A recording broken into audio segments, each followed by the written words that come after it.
Sa video na ito, ating alamin ang 10 palatandaan na mas matalino ka kaysa sa karaniwang tao.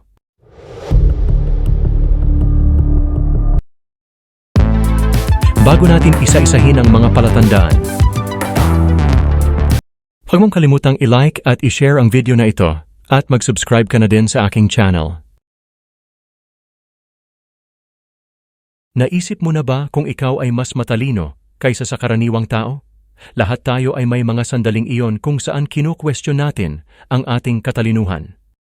Ang psikolohiya, gayunpaman, ay may ilang mga kawili-wiling pananaw na maaaring magbigay ng kasagutan. Mayroong ilang mga senyales na nagsasaad na mas matalas ang pag-iisip mo kaysa sa karamihan. Sa bahaging ito, iha-highlight natin ang mga palatandaan na nagmumungkahi na mas matalino ka kaysa sa karaniwang tao ayon sa psikolohiya.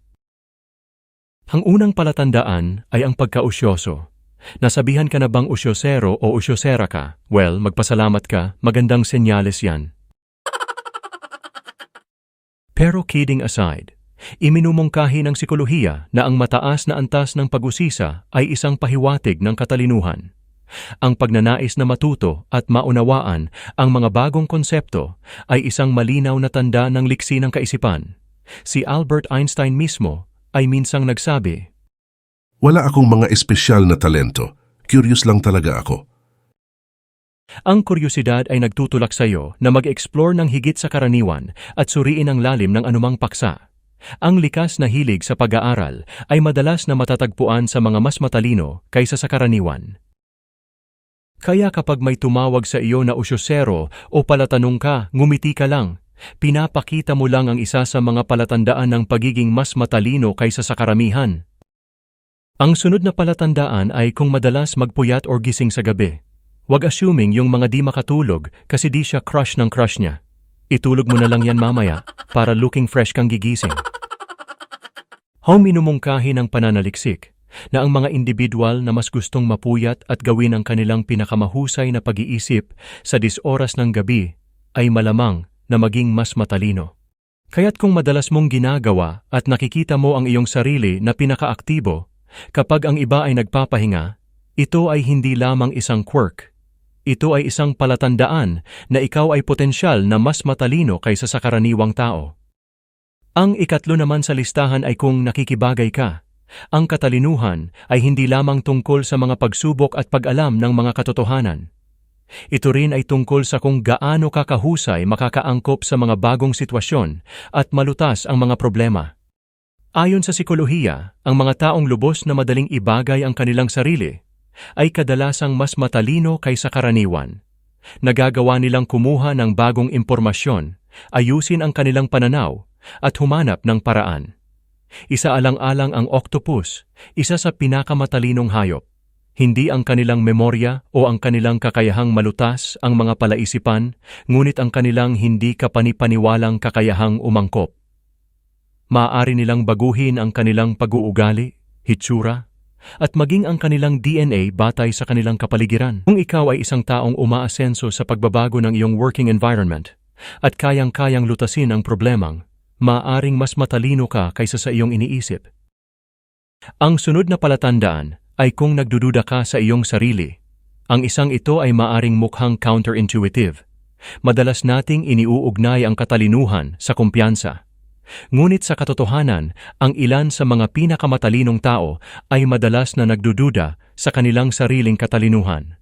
Ito ay kilala bilang ang Dunning-Kruger effect, isang psikolohikal na pangyayari kung saan ang mga individual na may mababang kakayahan sa isang gawain ay mayroon namang mataas na tiwala sa kanilang kakayahan, habang ang mga individual na may mataas na kakayahan ay minamaliit ang kanilang sarili. Sa madaling salita, kung palagi mong natatanong ang iyong katalinuhan o nag-aalala na hindi ka kasing talino tulad ng iba, huwag hayaang lokohin ka ng pag-aalinlangan sa sarili. Maaaring tanda lamang ito ng iyong katalinuhan. Ang ikalimang palatandaan ay kung ikaw ay mahilig magbasa. Ikaw ba ang tipo na laging may hawak na libro o isang listahan ng babasahin na 1 milya ang haba? Kung gayon, maaari kang mas matalino kaysa sa karaniwang tao. Iminumungkahi ng psikolohiya na mayroong isang malaking ugnayan sa pagitan ng pagbabasa at katalinuhan.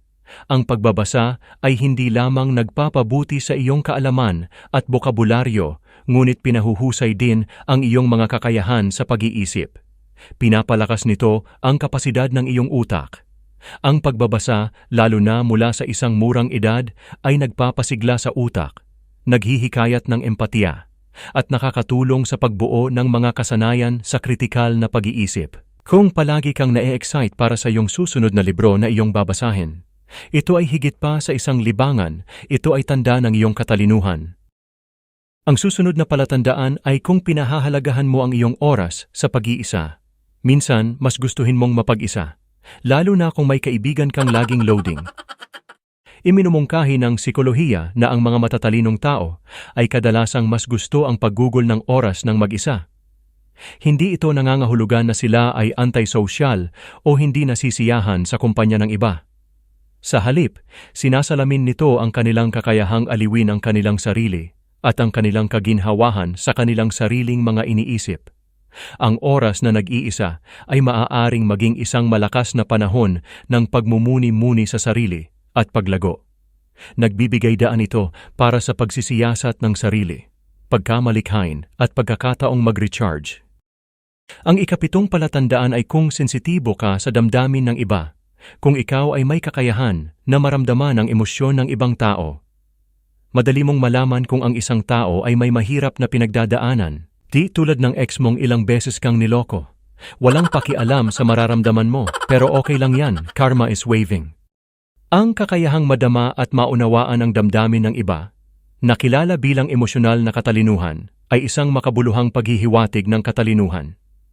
Ito ay tungkol sa empatiya, pakikiramay, at kakayahang mag-navigate sa mga sitwasyong panlipunan ng may pagiging sensitibo.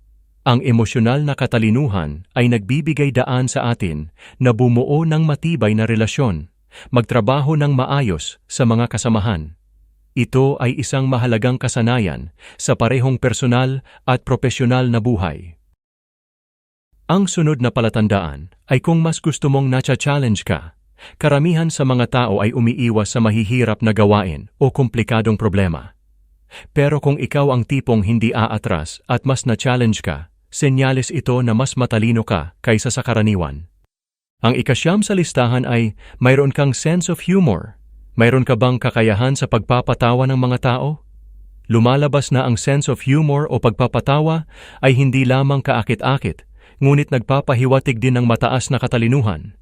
Ang pagiging nakakatawa ay hindi lang tungkol sa pagsasabi ng mga biro. Ito ay tungkol sa insight, pagkamalikhain, at timing. At ang pinakahuli sa palatandaan ay kung open-minded ka. Higit sa lahat, ang isa sa pinakamaliwanag na palatandaan ng katalinuhan ay ang pagiging bukas isip. Ang mga taong bukas sa mga bagong ideya, handang isaalang-alang ang mga alternatibong pananaw, at handang tanungin ang kanilang sariling mga paniniwala, ay kadalasang mas matalino kaysa karaniwan. Nauunawaan nila na palaging marami pang dapat matutunan at lahat ng nakakasalamuhan nila ay may alam na hindi nila alam.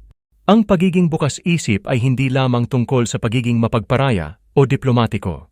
Ito ay tungkol sa pagkilala sa lawak ng kaalaman at sa halaga ng iba't ibang pananaw. Kapag pinag-uusapan natin ang tungkol sa katalinuhan, madaling malaman sa mga marka ng IQ at mga tagumpay sa akademiko. Ngunit ang tunay na katalinuhan, tulad ng iminumungkahi ng psikolohiya, ay sumasaklaw ng higit pa.